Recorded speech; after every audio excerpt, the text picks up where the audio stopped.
Bonjour à tous et bienvenue pour ce nouveau test. Aujourd'hui on va parler d'un casque qui est sorti il n'y a pas longtemps, et pour vous dire il n'y a pas encore de test disponible, en tout cas j'en ai pas trouvé.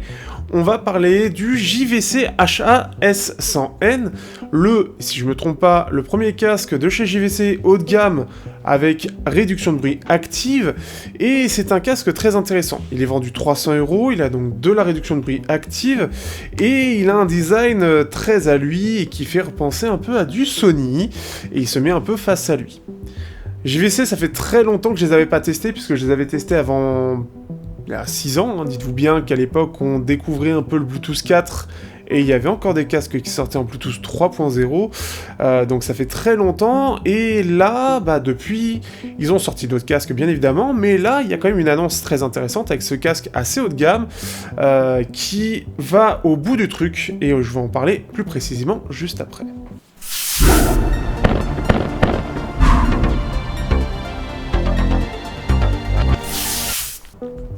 Au niveau du design, on est chez JVC qui est japonais du coup, et on retrouve justement un peu la même façon d'être au niveau du design que son concurrent principal, Sony. En effet, on a ce côté extrêmement sobre qui est présent sur ce casque, puisque, et c'est la première chose qui va nous frapper, il n'y a aucun bouton. Donc c'est vraiment quelque chose qui est assez marrant, et on sent vraiment que JVC avait envie d'aller au bout de l'idée, et ce qui fait que, ici, pour l'allumer, en fait, il va falloir tourner le casque, tourner les oreillettes, donc ce qui fait que c'est un peu comme le Bose, le Headphone 700 notamment, où c'est un peu le même principe, où le Sennheiser, il faut le déplier, donc ici, c'est le tourner, et en fait, voilà, toute la gestion va être tactile. On a une partie tactile ici, on en a une sur le côté droit, et ce qui fait qu'on a quelque chose qui est vraiment bien fait de ce point de vue-là. On en parlera juste après dans les fonctions. Au niveau du coussinet, on a quelque chose qui est en circumoral, alors là pour le coup un peu plus ovale, il est peut-être un petit peu plus serré que la concurrence, notamment le Yamaha, où on a vraiment l'impression d'avoir des grands coussinets, ce qui est très bien pour les très grandes oreilles, ou encore Sennheiser où c'est un peu plus grand. Ici c'est un petit peu plus serré, donc notamment les grandes oreilles pourront peut-être sentir que c'est un peu serré à la limite, mais sinon c'est plutôt bien fait. On est sur un casque qui est vraiment léger en plus de ça, donc ce qui fait qu'on est en dessous des 300 grammes, et qui est du coup léger aussi sur la tête. En termes de confort, on a quelque chose qui est bien équilibré entre le maintien via l'appui-tête et par rapport au coussinet. Le serrage n'est pas trop fort, mais il maintiendra par exemple un peu moins bien qu'un Yamaha, mais quand même mieux qu'un Sennheiser qui a tendance à être un petit peu trop lâche, ce qui fait qu'on a un maintien assez équilibré, il tient plutôt bien sur la tête. Il y a quand même mieux, il y a des choses plus serrées, mais pour ceux qui veulent un casque qui ne sert pas trop, eh bien ce sera suffisant. Et pour ceux qui ont une petite tête, ce sera suffisant aussi. Il faut savoir quand même qu'ils ont fait attention à ça, et j'ai pu tester, et sur les petites têtes aussi, ça passe très bien.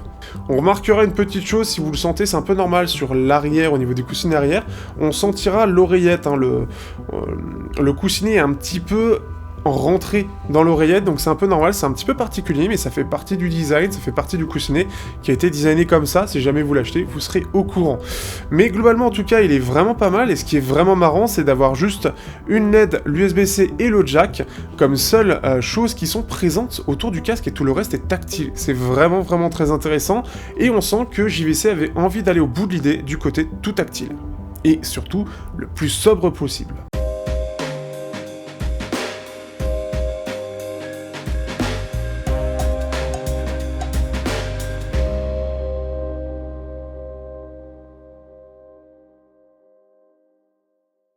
Du côté des fonctions, on se retrouve donc tout d'abord avec les commandes, des commandes qui sont entièrement tactiles. Je vais vous les mettre au complet ici, mais ce qui est intéressant, c'est qu'on a un pavé tactile à droite qui va permettre de régler le volume, le changement de piste, le changement, le play pause, et le changement de mode entre ANC, mode ambiant, éteint. Ce qui fait que c'est assez bien intégré, c'est réactif, et c'est plutôt pas mal. Ça va demander un petit peu de temps, notamment pour le changement entre ANC et off. Le fait d'avoir les deux doigts, il faut bien le faire au centre, ce qui fait que c'est vraiment la partie plate qui fait le tactile, ce qui fait que si on est un peu en décalé, on va faire une pause au lieu de changement. C'est la seule petite chose, donc ce qui fait qu'on n'a pas de réelle démarcation pour savoir si on est dans le tactile ou pas, et je pense que c'est le seul petit défaut mineur que j'aurais à dire. On a aussi une gestion, alors je sais plus laquelle c'est parce que je l'ai pas utilisé, mais on a un tactile qui est aussi devant, donc je crois que c'est pour répondre aux appels, qui est présent ici, donc si jamais aussi vous avez les commandes ici, mais ce qui fait que voilà, ils sont allés au bout du truc là-dessus, et l'ensemble des fonctions reste tactile. Je crois d'ailleurs, si je me rappelle bien, c'est pour l'assistant que vous pouvez le commander. Au-delà de ça, malheureusement, par contre, il n'y a pas d'application. C'est assez étonnant, surtout à 300 €, mais JVC a décidé de faire 100. Alors, est-ce que c'est un réel problème? Je suis pas sûr. Alors, peut-être pour la gestion des commandes notamment, ou qu'on pourrait personnaliser, ou encore pour tout ce qui est égalisation. C'est vraiment les seules choses que j'aurais à dire dessus. Mais sinon, il n'y en a pas vraiment d'intérêt. Globalement, on a à peu près toutes les informations et toutes les fonctions du côté tactile. Sur l'égalisation, on va en parler un peu après dans la partie audio, parce qu'il y a une petite subtilité, et on va en parler juste après, par rapport à la réduction de bruit active. Et justement, sur la réduction de bruit active, JVC aussi a préféré prendre des petites sécurités, et c'est super intéressant, puisqu'en tout, avec le mode ambiant, on a 4 modes. On va avoir le mode éteint, donc sans ANC, donc on peut l'utiliser sans ANC, le côté classique. On a le côté ANC high, donc c'est en anglais donc high, donc ANC élevé, qui va être l'ANC au maximum, ce qui va permettre de réduire un maximum de bruit, et en plus de ça, ça réduit vraiment très bien le bruit. Il va y avoir une petite subtilité, mais j'en parle juste après. Oui, il y a des subtilités dans les subtilités. Par rapport au Yamaha, clairement, c'est au-dessus. Il le gère bien mieux et il est bien plus performant. Donc ça doit s'approcher beaucoup de ce que propose Sony ou Bose, mais malheureusement, ne les ayant plus, je n'ai pas pu comparer. C'est meilleur aussi qu'un Sennheiser de ce point de vue-là, mais c'était déjà en deçà de toute la concurrence là-dessus.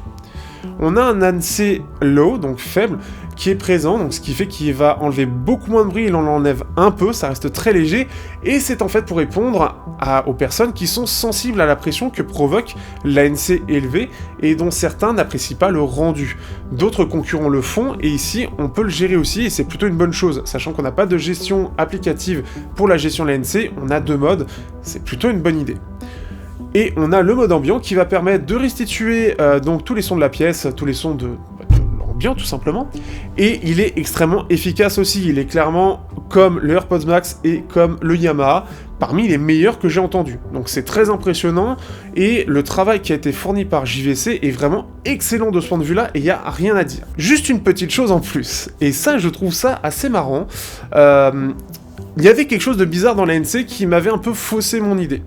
L'ANC en mode élevé est vraiment élevé, c'est-à-dire que toute la partie basse va vraiment être bien réduite, avec en plus de ça une petite subtilité dans la partie audio, mais on en parle encore après. Il y a quand même les fonctions micro qui sont activées lors de l'ANC actif. En effet, pour avoir quand même une certaine alerte et ne pas être complètement coupé de tout ce qui pourrait se passer dans la rue, alors moi perso j'aime bien ça, mais pour un côté sécurité, et notamment le côté toutes les alarmes, ce qui pourrait se passer autour de nous, qui pourrait faire beaucoup de bruit, eh bien il faut savoir qu'il y a un léger bruit qui va passer, donc dans les médiums, et c'est vraiment les micros qui fonctionnent, hein. Parce que je l'entends chez moi, pour expérience en gros, quand je suis ici et que je teste et que je fais mes conneries, il y a la télé ici. Le fait que j'entende à droite le son qu'il y a ici me fait penser justement que les micros fonctionnent. Et c'est ça le truc.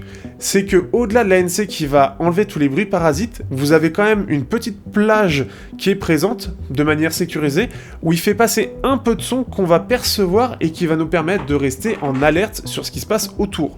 Donc on est à la fois dans une coupure de tout ce qui peut être parasite, tout en restant en alerte sur un endroit précis de la bande passante, dans les médiums, pour qu'on ne soit pas complètement coupé et qu'on ne baisse pas notre garde en termes auditifs.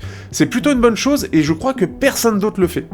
En tout cas, pas d'aussi perceptible, en tout cas. Voilà, pour terminer maintenant, l'autonomie, c'est un petit peu, entre guillemets, la déception, puisqu'on est entre 22 heures ANC actif et 25 heures ANC désactivé.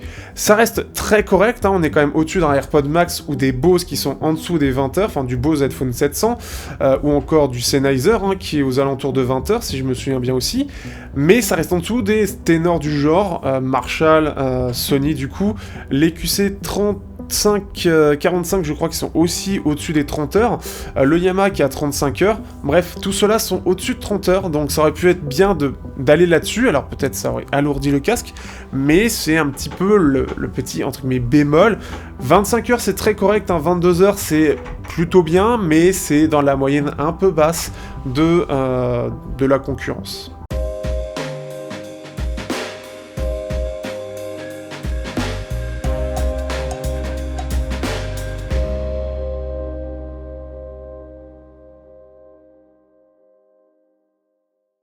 après avoir longuement parlé des fonctions et de l'autonomie de ce casque, parlons de ce qui m'intéresse le plus, c'est la partie sonore. On va parler, et comme je le disais, il y a des subtilités un peu partout dans ce casque, on va parler d'abord quand on a l'ANC actif, ce qui est normalement majoritairement le cas sur ce casque. En ANC actif, la signature sonore de ce casque, qui a donc des drivers de 40 mm au passage, est plutôt sympathique, assez basseuse, assez généreuse. On a une signature un peu équilibrée avec des basses un peu en avant. Ce qui fait qu'on va le sentir, en fait, on a surtout, et quand on voit la signature, ça ressemble bien à ce que j'ai, c'est-à-dire qu'on va avoir une sous-basse élevée, en dessous des 100 Hz, mais un peu en dessous de la mid-basse, du haut des basses en gros, qui va être, elle, un peu plus relevée. Ça va permettre d'avoir une basse punchy qui est plutôt profonde mais qui ne va pas être trop envahissante. Ensuite, on va avoir des médiums qui sont plutôt clairs, on a quelque chose de bien mis en avant, on a même une mise en avant, on peut le voir dans le haut des médiums, on a quelque chose qui est un peu relevé avec cette petite mise en avant, et je pense que c'est pour avoir que ce soit pas trop, comment dire, par rapport à justement l'alerte que je disais tout à l'heure dans cette bande passante où on va avoir quelque chose d'un peu plus audible, c'est aussi pour garder une bonne clarté globalement dans cette partie-là, et ce qui fait qu'on a quelque chose de plutôt bien détaillé, de plutôt bien présent dans les voix, on a quelque chose de bien naturel, mais un peu clair, entre guillemets, enfin un peu clair, mais qui penche sur le côté clair. On a des aigus un peu en avant, avec dans les hautes fréquences un petit creux, mais qui est plutôt bien maîtrisé, et globalement c'est assez équilibré. On va surtout sentir en fait que c'est surtout dans le bas des médiums où on a une petite baisse quand l'ANC est actif, et comme vous l'avez vu dans les courbes, on a, quand on est en ANC désactivé, un son un peu différent. En fait, et ce qui est plutôt bien, c'est que ça sert un peu d'égalisation. Pour aller un peu plus loin, en gros, ce qui va être bien, c'est quand on désactive l'ANC, on va avoir quelque chose de beaucoup plus équilibré, et c'est ça qui est très très intéressant et assez marrant du coup. Alors, est-ce que c'est fait exprès? Je ne sais pas, mais là où quand on a l'ANC actif, on va avoir une basse qui est assez élevée, qui va permettre que, au-delà du fait que l'ANC va supprimer les bruits qui vont être dans les basses, et bien aussi, le fait d'avoir le côté élevé va compenser le fait que, comme on entend moins bien les basses dû au bruit extérieur, et bien on va le relever pour mieux l'entendre. Pour moi, c'est mon interprétation. Ce qui fait que quand on a l'ANC désactivé, on a quelque chose de beaucoup plus équilibré et même voire quasiment neutre. Alors on sent quand même que la basse est assez présente, mais elle est bien équilibrée. Ce qui fait que justement on peut s'en servir d'égalisation. Quand on va écouter de l'électro, quand on va écouter du rap, quand on va écouter du métal, on va utiliser l'ANC soit low, soit élevé selon vos préférences. Mais si justement on passe en ANC désactivé, donc c'est notamment bien pour chez soi et pour avoir une écoute un petit peu plus détendue, et notamment pour des styles qui sont plus calmes, comme du classique, de la dub, de l'ambiant, comme j'aime bien écouter, eh bien on va avoir quelque chose qui va être justement beaucoup plus doux, beaucoup plus agréable. On va avoir une basse qui va être présente juste comme il faut, qui va être bien profonde et qui va garder sa profondeur en plus de ça, qui va garder sa qualité, on sent que ça elle est toujours bien ample, et on va avoir quelque chose qui est vraiment bien pour des styles beaucoup plus calmes, et avec cet équilibre où cette basse ne va pas être trop envahissante. Et ça, c'est vraiment une excellente chose. Ce qui est bien, c'est qu'en gros, en 3 clics ou 2 clics, on passe de l'un à l'autre. Et ça, c'est vraiment une chose que j'apprécie énormément, parce que même si on n'a pas cette égalisation, on a ça en plus, et ça permet de le rendre hyper polyvalent. Et on va en parler dans les comparaisons. Mais ce qui est bien, c'est que justement, par rapport aux concurrents, notamment que j'ai et que je vais comparer, Sennheiser et Yamaha, là où ils ont qu'une seule possibilité, alors le Sennheiser a une égalisation, mais il faut aller dans l'application pour ça. Et bien ici, on n'a même pas besoin de, entre guillemets, s'emmerder à changer d'égalisation, et c'est presque un peu comme un Marshall, c'est-à-dire qu'on va pouvoir choisir en mode d'ANC qu'on veut, pour avoir l'égalisation qu'on veut, selon le style qu'on veut. Parce que sur des styles type dub, donc vous avez ce que j'écoute en dub dans la description, vous avez la playlist, et si vous avez une basse qui est trop élevée, c'est pas cohérent en fait. Il faut quelque chose de plutôt neutre, d'avoir quelque chose d'équilibré pour avoir quelque chose de joli à écouter. Et le JVC en faisant ça, permet d'avoir ça, et ça c'est excellent. Ce qui va, et encore une fois je vais en parler un peu plus dans les comparaisons, ce qui va lui faire entre guillemets un peu défaut, c'est que la basse peut être un petit peu trop présente par moment. Je trouve que c'est un petit peu trop envahissant par moment, mais ça reste assez léger par rapport à d'autres casques. C'est surtout qu'il manque un petit peu de largeur de scène, ou en tout cas un côté un peu aéré, et c'est vraiment la seule chose, parce que par contre ce qui est excellent dans tout ça, c'est qu'il est vraiment bien équilibré, et pour ceux qui veulent des basses en ANC haut ou ANC faible, vous avez les basses qui sont mises en avant et qui pourra flatter vos oreilles, et on a quelque chose d'équilibré, jamais de réelle sibilance, pas de vrais creux présents qui vont sentir qu'on a quelque chose de voilé, on a quelque chose de vraiment bien équilibré et j'ai pas encore vu, il me semble, de casque aussi équilibré à part le Bose, mais qui était peut-être un peu trop plat à côté. Donc ce qui fait que JVC signe ici un casque en termes audio qui est excellent. Ce qui lui manque peut-être un petit peu, c'est cette scène un peu plus large, cette séparation des instruments qui manque un petit peu à tout ça pour le rendre vraiment, entre guillemets, ultime, par exemple par rapport à un AirPods Max, mais il se défend extrêmement bien et JVC a fait vraiment quelque chose de bien. Et justement, on va passer aux comparaisons pour en parler un peu plus amplement face à deux ténors du genre.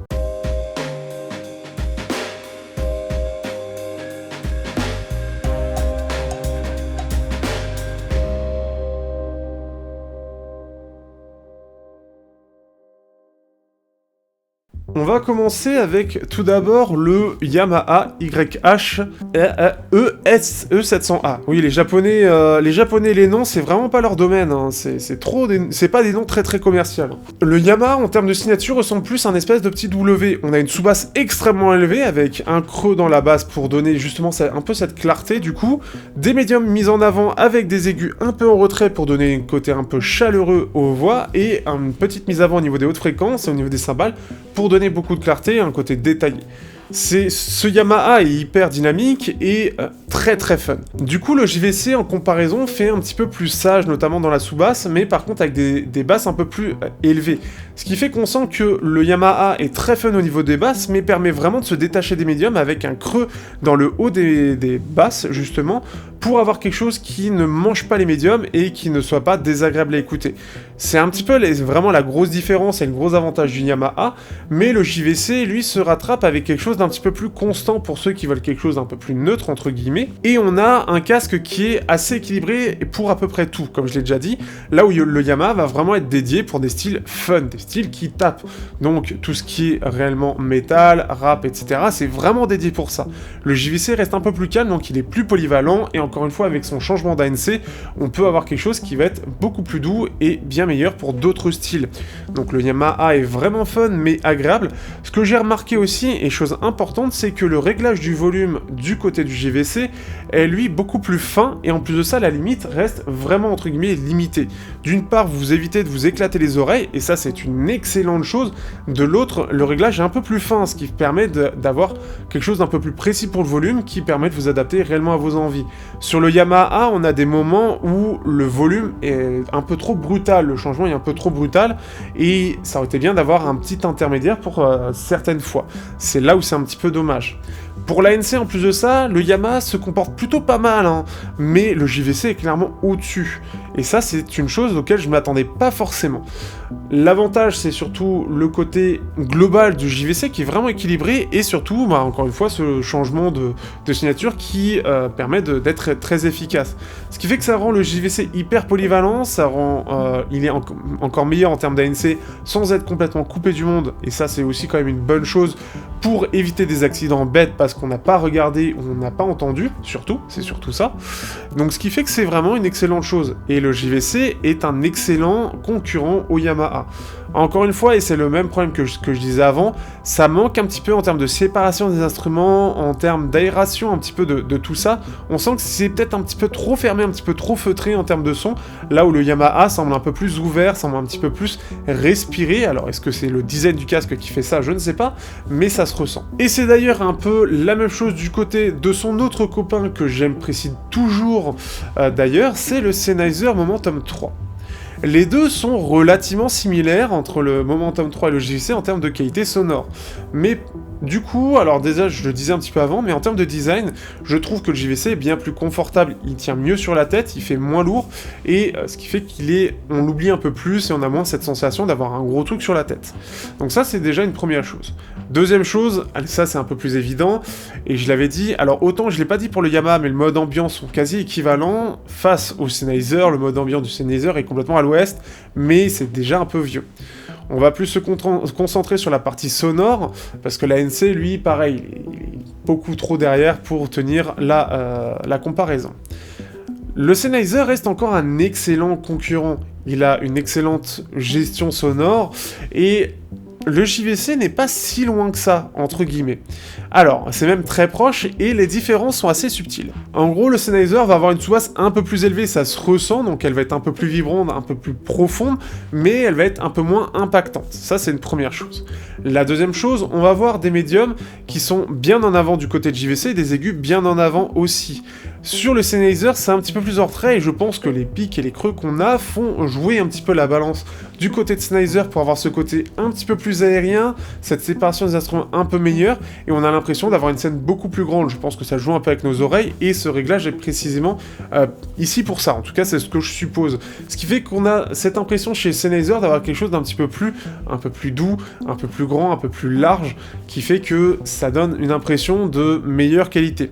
Le JVC fait un peu trop fermé, un peu trop feutré, on a l'impression que c'est un peu trop ramassé, et que tout s'entrechoque un peu trop en termes d'instruments. Ça reste excellent, mais ça manque un peu de côté aérien, parce qu'on entend quand même bien tout, hein, mais on n'a pas cette espèce de côté un peu grand, un petit peu qui respire en fait, hein. C'est un peu ça, et j'espère que vous me comprenez quand je dis ça. Ce qui fait gagner des points au final à ce JVC, c'est surtout son mode ANC désactivé. En effet, le truc c'est de pouvoir passer de l'un à l'autre très facilement, déjà sans passer par l'application, permet de très vite passer sur un style où on a besoin de quelque chose de calme, et de façon très simple. On sait que c'est équilibré, on sait comment le régler, c'est facile et rapide. Alors on a le côté personnalisé du côté de Sennheiser via l'application. Mais là, on s'est vraiment fait en 2 clics et c'est plutôt cool. Et ce qui fait que justement, le fait de pouvoir passer de l'un à l'autre et d'avoir quelque chose de vraiment bien réglé en plus de ça, sans devoir se dire est-ce que c'est bon, c'est vraiment très positif. Et là-dessus, c'est quelque chose que j'apprécie énormément sur le JVC pour ce côté un peu calme, sur des styles qui ont besoin de ce côté équilibré, de ce côté plutôt neutre même, et bien JVC marque énormément de points à mon goût de ce point de vue-là. Et pour ceux qui veulent un casque Bluetooth dont le côté technique est plutôt bon, d'avoir l'ANC quand il y a besoin pour les voyages et d'avoir un son équilibré pour le reste, et bien là, vous allez être ravis justement. Et c'est là-dessus que le JVC se démarque extrêmement bien, c'est qu'il est complet. Et ça justement, je vais pas trop m'étaler là-dessus parce que je vais faire la moitié de la conclusion ici, donc on y va tout de suite.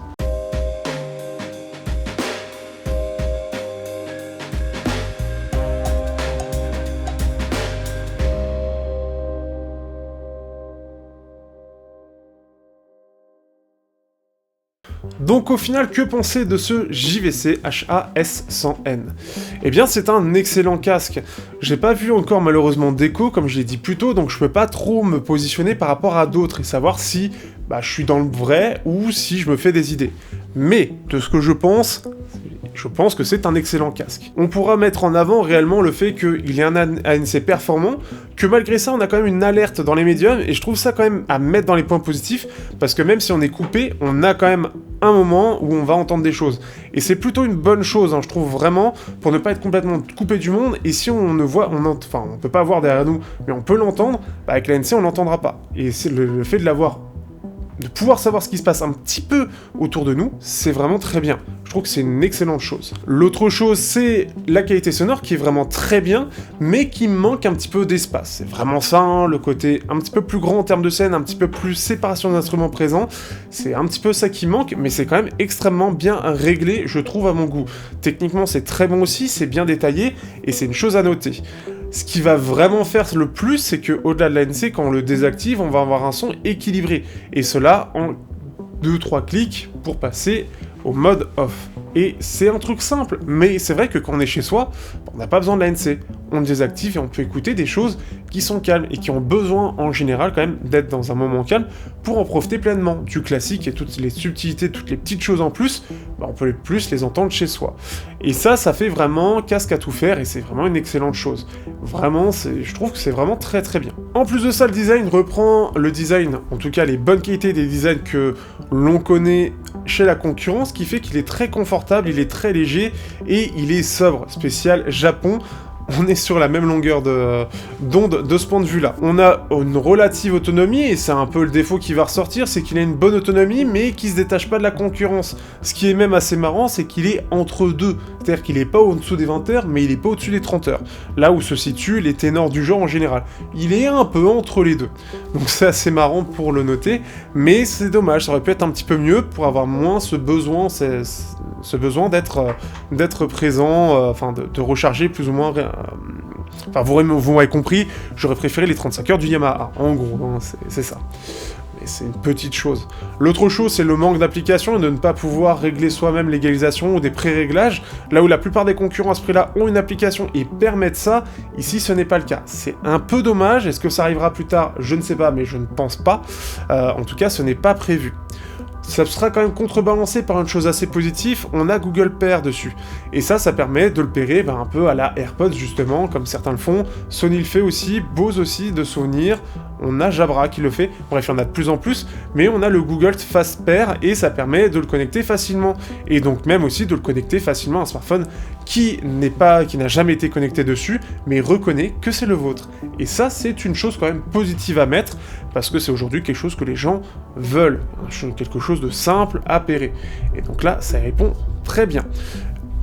Et au final, que peut-on dire? Je trouve que c'est un casque extrêmement bien équilibré, qui réussit sur absolument tous les points, sans réelle exception. Les défauts sont des défauts vraiment mineurs au final, même l'application pour moi c'est un défaut mineur, et ce qui fait que pour 300 €, même le tarif est vraiment bien équilibré.